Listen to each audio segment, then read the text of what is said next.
On a quiet night, Lieutenant Brad Thompson's routine traffic stop turns into a tense standoff with Marcus Johnson, an undercover FBI agent. As Marcus reveals corruption within Brad's department and shares a personal story of injustice, Brad faces a moral crossroads. Meanwhile, Brad's wife, Sarah, anxiously seeks help, adding urgency to the situation. This intense encounter challenges Brad's beliefs and forces him to confront his past actions and future choices. If you are not subscribed, I recommend you subscribe and activate the bell so you don't miss any videos. On a still and eerily quiet night, Lieutenant Brad Thompson maneuvered his patrol car down a desolate, isolated road. The night seemed to stretch endlessly, mirroring the profound sense of isolation that had long clouded his judgment.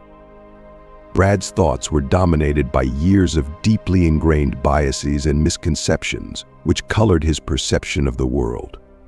The darkness and emptiness of the road seemed to echo his own distorted views and prejudices. As he drove, his gaze fell upon a black sedan parked at an odd angle by the roadside. The sight of the vehicle, seemingly out of place in the vast emptiness, triggered an automatic, unthinking urge to investigate, completely unaware that the occupant of the car was an undercover FBI agent. With practiced precision, Brad guided his patrol car behind the sedan, flicking on the flashing lights as a routine signal. He stepped out of his vehicle, his movements precise and deliberate. His hand instinctively rested near his holster, a reflex ingrained from years of dealing with potential threats. As he approached the driver's side window of the parked sedan, he saw a man seated calmly behind the wheel.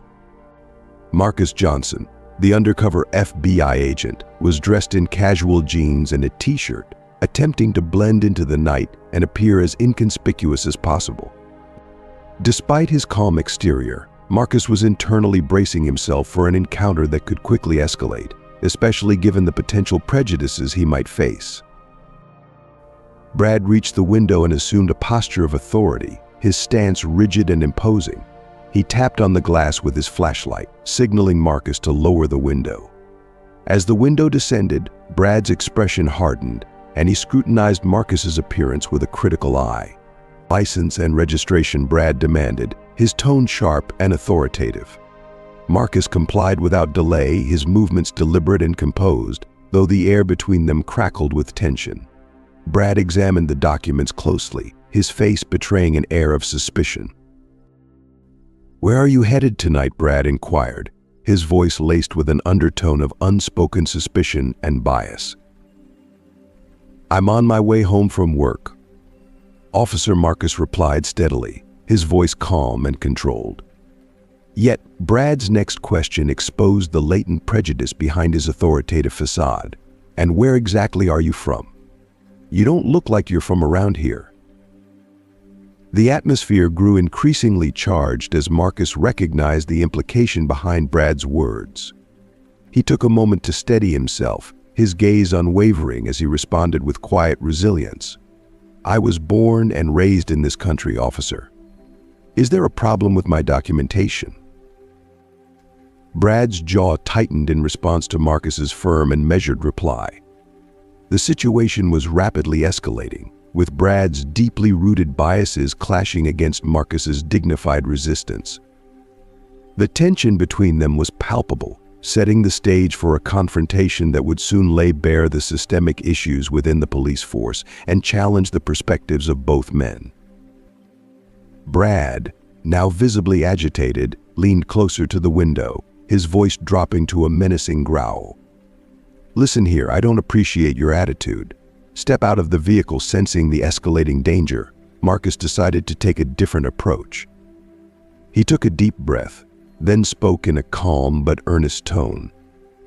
"Officer, before this situation goes any further, there's something I need to share with you."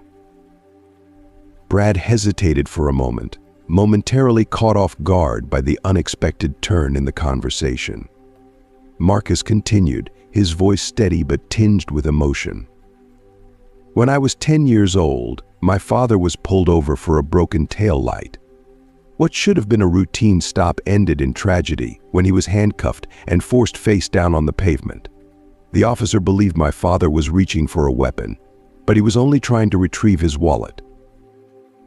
The personal revelation hung in the air, adding a new layer of complexity to the already tense interaction. Brad's response to this revelation would now carry the weight of understanding or further entrenchment in his own biases as the night unfolded, with the potential to either bridge divides or deepen them. Marcus's story seemed to pierce through Brad's hardened exterior, reaching a place within him that had been shielded for years. His rigid posture softened slightly, though confusion and defensiveness still clung to his features. As Marcus spoke, a torrent of memories from Brad's past began to resurface with vivid intensity. He recalled his childhood home, where racial slurs were as routine as polite greetings, and where his father, a respected figure in their small town, had instilled in him the belief that certain people were inherently dangerous. These deeply ingrained memories collided with the compelling narrative Marcus was sharing, creating a storm of conflicting emotions within Brad. He found himself caught in a tumultuous struggle between the beliefs that had been ingrained in him since childhood and the undeniable humanity of the man standing before him.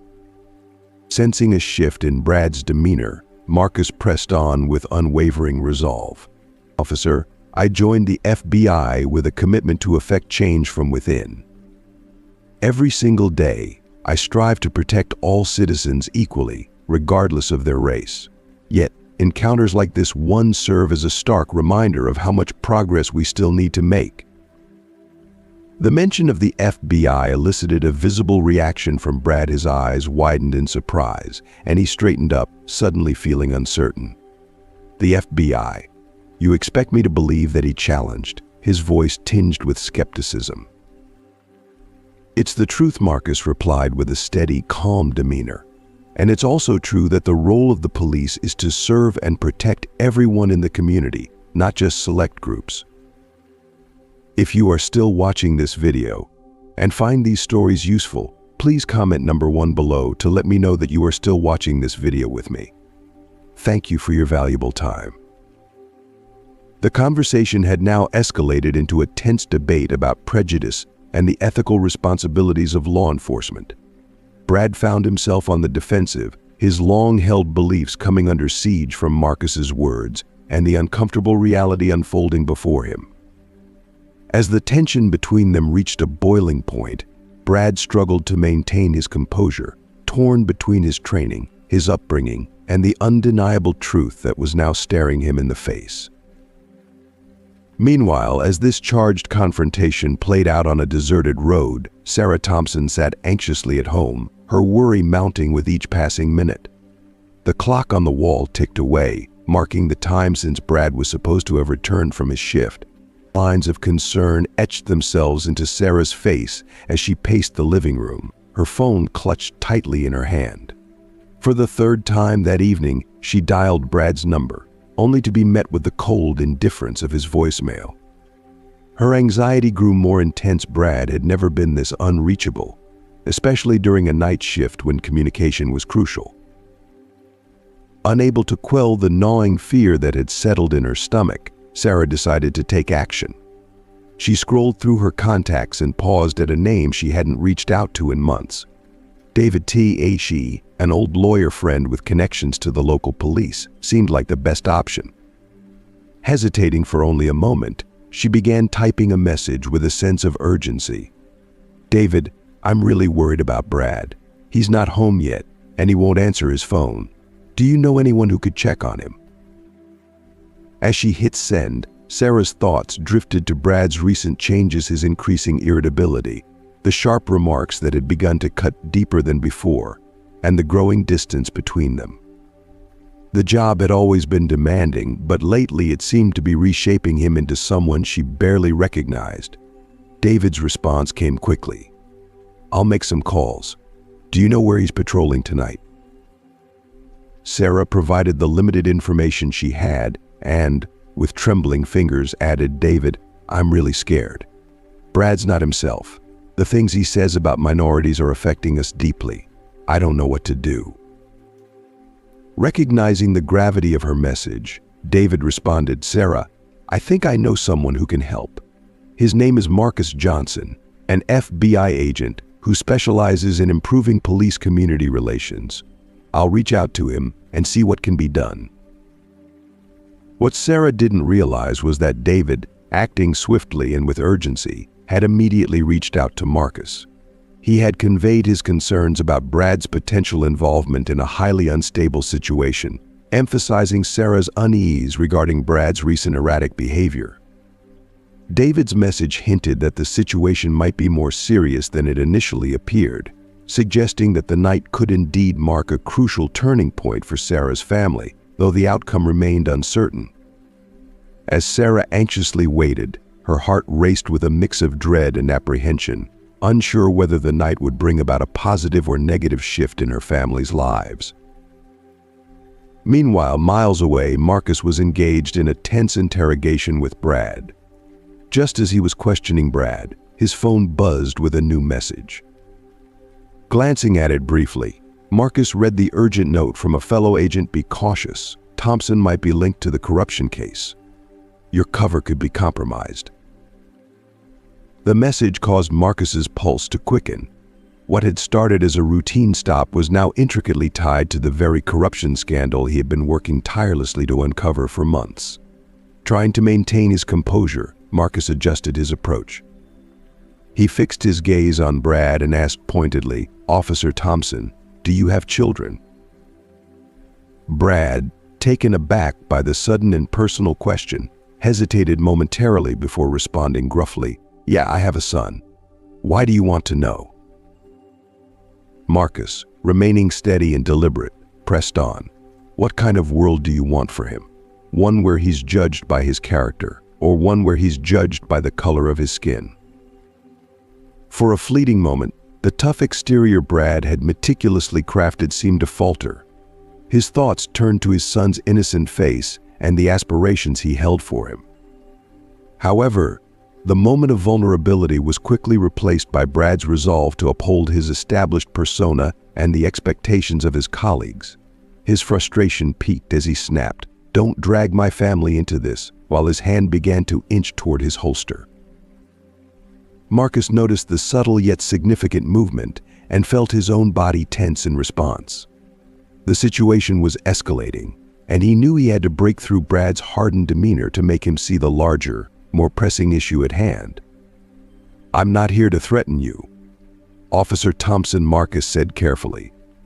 "I'm asking you to consider the future, to reflect on the legacy we're leaving for the next generation." Brad's internal struggle was palpable. He found himself torn between his long-standing beliefs and the uncomfortable realities Marcus was presenting. The encounter had transcended beyond a mere traffic stop. It had become a battleground for the broader issues of race and policing in America. Sensing the critical nature of the moment, Marcus decided to make a bold move. He locked eyes with Brad, his voice dropping to a serious and grave tone. "Officer Thompson, what I'm about to reveal could endanger us both. I'm an FBI agent working undercover to expose a network of corruption within your department," Marcus said, his voice low and tense. Brad's expression shifted to one of disbelief. "You expect me to believe that? Where's your badge?" he demanded. "It's in my glove box," Marcus responded. "I can't show it to you right now without jeopardizing my cover, but I can provide you with names: Detective Ramirez, Sergeant Collins, Officer Martinez. Do any of these names sound familiar?" Brad's face lost its color as the names of his trusted colleagues were mentioned. The reality of their involvement in a corrupt ring was shocking. His mind raced, grappling with the revelation that those he had worked alongside for years were engaged in bribery, evidence tampering, and covering up crimes for powerful figures in the city. Marcus continued, "I have solid evidence, Brad. This isn't just speculation. I can prove their involvement." Brad felt his world crumbling around him. The foundations of everything he had known and trusted were disintegrating. Standing there, torn between his duty as a police officer and the moral imperative to confront corruption, Brad faced an agonizing decision. The conversation had reached a pivotal point, and Marcus's revelations had deeply unsettled him. The weight of his choices was immense, and Marcus's calm demeanor starkly contrasted with the turmoil swirling within Brad. The night, once tranquil and serene, had transformed into a scene of intense urgency and turmoil. Brad and Marcus stood on the precipice of a critical decision, with the future of both Brad and the integrity of the entire police force hanging precariously in the balance. The confrontation on the desolate road was far from resolved, and every choice made in these fleeting moments would reverberate deeply, affecting their lives and the community they vowed to protect. The atmosphere was thick with tension as Brad's hand lingered near his firearm, caught in a fierce internal struggle between his allegiance to the police force and the disquieting revelations Marcus had exposed.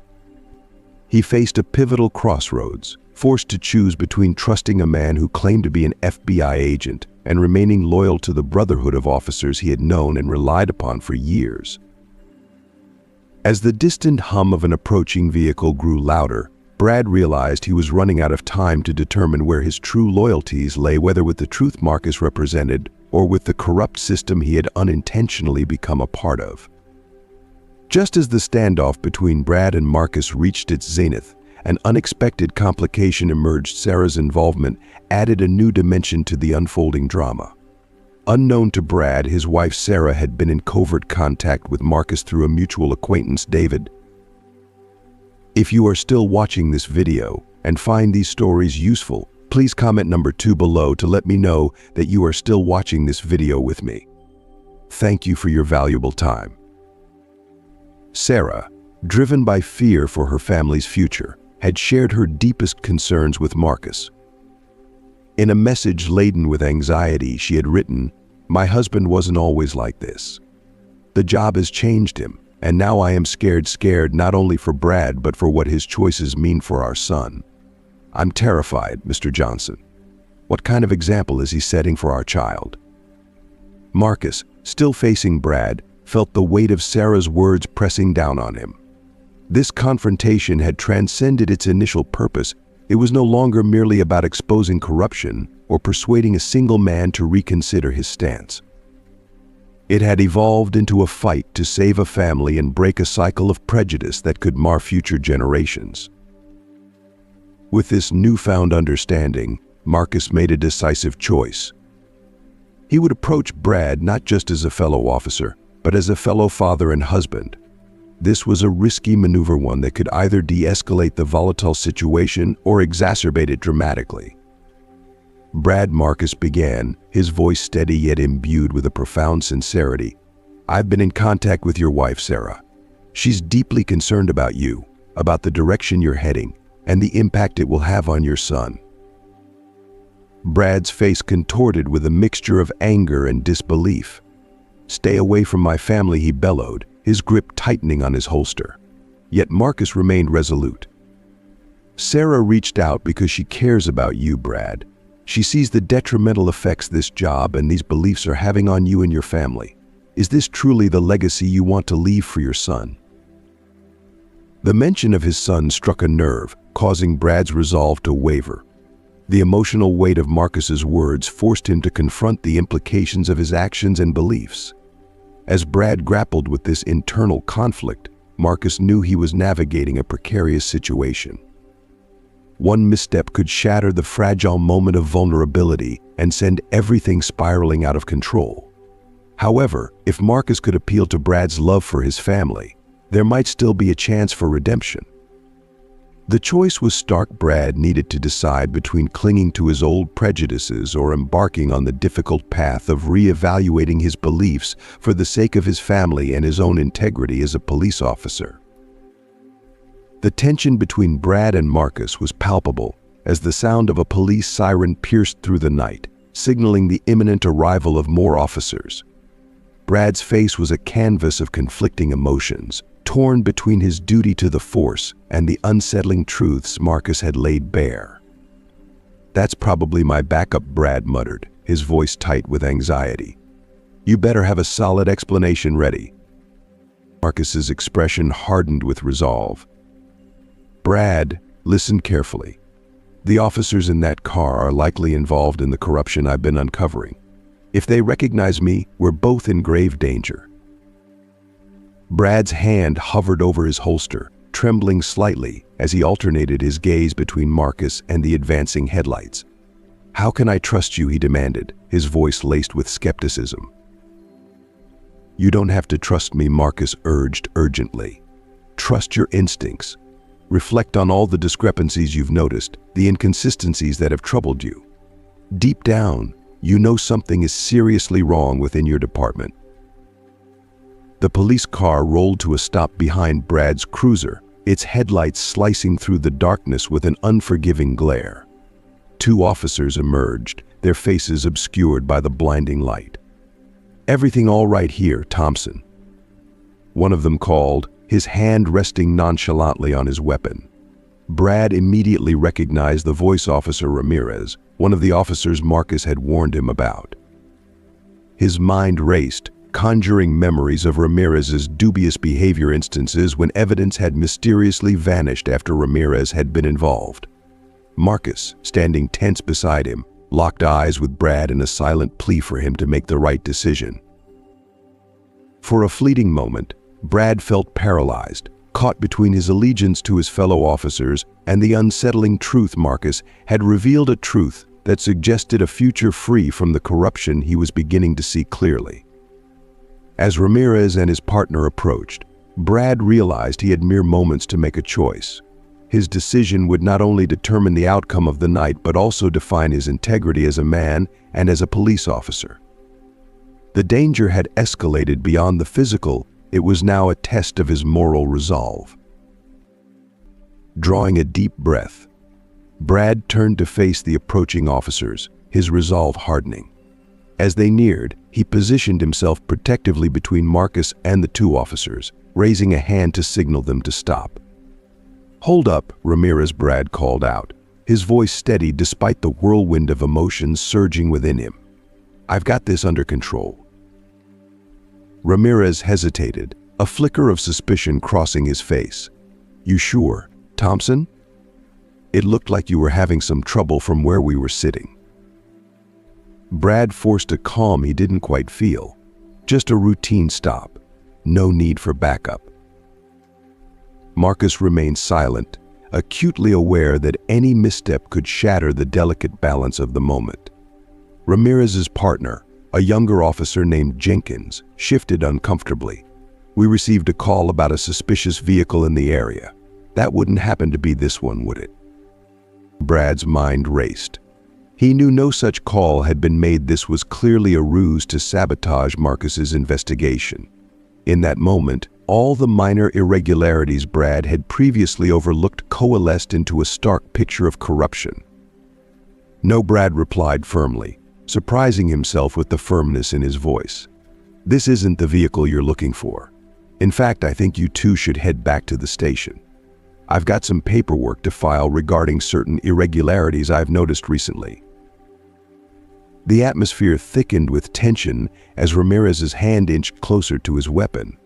"What kind of irregularities are we talking about, Thompson?" Brad stood his ground, his decision crystallizing with each passing second. "The kind the FBI might find interesting, Ramirez. The kind that could bring down half the department if exposed." The tension was palpable as Ramirez and Jenkins exchanged uneasy glances, the situation teetering on the brink of violence. But then, to Brad's surprise, Ramirez took a step back. "All right, Thompson, have it your way. But remember, we're all family here. You wouldn't want to do anything to jeopardize that, would you?" The threat in Ramirez's words was unmistakable, but Brad remained unflinching, his resolve steadfast. As the two officers drove away, their taillights disappearing into the night, Brad's face reflected a mixture of determination and apprehension. He turned to Marcus. "I hope you're right about this," he murmured, "because I think I just started a war." The weight of Brad's decision settled heavily upon them both. They needed to act swiftly. Ramirez and Jenkins wouldn't hesitate to alert their corrupt associates, placing Brad and Marcus in imminent danger. "We need to move now," Marcus urged, his voice taut with urgency. "My car's equipped with surveillance gear. We should head to a safe house." Brad nodded, the gravity of their situation sinking in. They had to escape quickly to avoid the fallout of their confrontation and to prepare for the inevitable backlash. As they made their way to Marcus's car, the night seemed to close in around them, the stakes of their battle against corruption now clearer than ever. Brad's instincts as a seasoned cop kicked into high gear, his extensive training guiding him through the surreal and escalating situation. He turned to Marcus, his voice tight with worry and urgency. "What about Sarah? She could be in danger too." Marcus nodded, his demeanor calm but resolute. "I'll contact my team immediately. They'll ensure she's protected." If you are still watching this video and find these stories useful, please comment number 3 below to let me know that you are still watching this video with me. Thank you for your valuable time. Without wasting a moment, they sped away from the scene, Brad's phone buzzing incessantly with messages from his fellow officers. He ignored the persistent notifications, focusing instead on the road ahead and the daunting task that lay before them. When they reached a modest apartment on the outskirts of town, Sarah was waiting inside, her face etched with a blend of worry and relief. She rushed to Brad, her eyes brimming with a mixture of fear and gratitude. "I was so scared when David told me what was happening," she whispered, holding him tightly. Brad returned her embrace, the gravity of his decisions settling heavily on him. "I'm sorry, Sarah. I never meant for any of this to happen. But we're going to fix this." Marcus gently interrupted their moment of solace. "We don't have much time. We need to gather all the evidence and prepare to present it to the FBI." The next few hours were a whirlwind of activity. Brad shared everything he knew about the corrupt officers in his department, his voice steady as he relayed crucial details. Marcus, in turn, reinforced the information with his own findings and analysis. Sarah's keen attention to detail proved invaluable, helping to piece together what initially seemed like a chaotic array of events into a cohesive and compelling narrative of systemic corruption. As dawn began to break, they had compiled a comprehensive dossier, meticulously prepared for the FBI's scrutiny. Just as they were about to leave the apartment, the tranquility of the morning was shattered by the screech of tires. Marcus glanced through the blinds, his expression grim. "They found us," he said quietly. Outside, several police cars had encircled the building, with Ramirez and Jenkins at the forefront, leading a group of armed officers toward the entrance. The sight of the encircling squad sent a jolt of tension through the trio. They had assembled enough evidence to expose the corruption, but first, they had to navigate this perilous confrontation. The sound of heavy footsteps echoed up the stairwell, signaling the imminent arrival of the officers. The day of the evidence presentation arrived, thick with palpable tension. Brad, Marcus, and Sarah were escorted by federal agents into a secure meeting room, where they would lay bare the corruption that had infiltrated the police force. The room was filled with high-ranking officials, including the very agents Marcus had been working with. Their expressions were stern, their eyes focused, as they prepared to hear the testimony that could unravel a deeply entrenched web of deceit. Marcus began to outline the evidence, his voice steady despite the gravity of the situation. He meticulously detailed the corruption, using Brad's first-hand testimony and the documents they had gathered. Brad, though visibly nervous, spoke with unwavering conviction. His loyalty had shifted from the corrupted system to a commitment to justice. He recounted his experiences, the red flags he had identified, and the specific officers involved in the corruption. Sarah's contribution was equally vital. Her personal perspective added a crucial human element to the otherwise dry facts. She emphasized the profound impact the corruption had on their lives and the moral courage it took to come forward with the truth. The room listened in attentive silence as Sarah recounted her fears and her hopes for a future cleansed of corruption, their collective attention riveted on the unfolding revelations. As the presentation drew to a close, a heavy silence settled over the room. The gravity of the information shared was palpable, and the tension was almost tangible. After a few moments, one of the senior agents rose to address the group, his demeanor serious and resolute.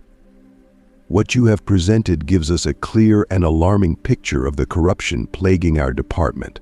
We will initiate immediate action to address these issues." With those words, a glimmer of relief mingled with apprehension swept through Brad, Marcus, and Sarah as they exited the meeting room.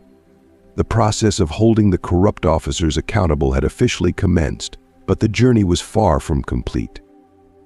They were embarking on a complex and perilous path, one that promised to test their courage, resolve, and endurance in ways they had yet to fully comprehend. As they stepped out into the daylight, a renewed sense of hope began to take root.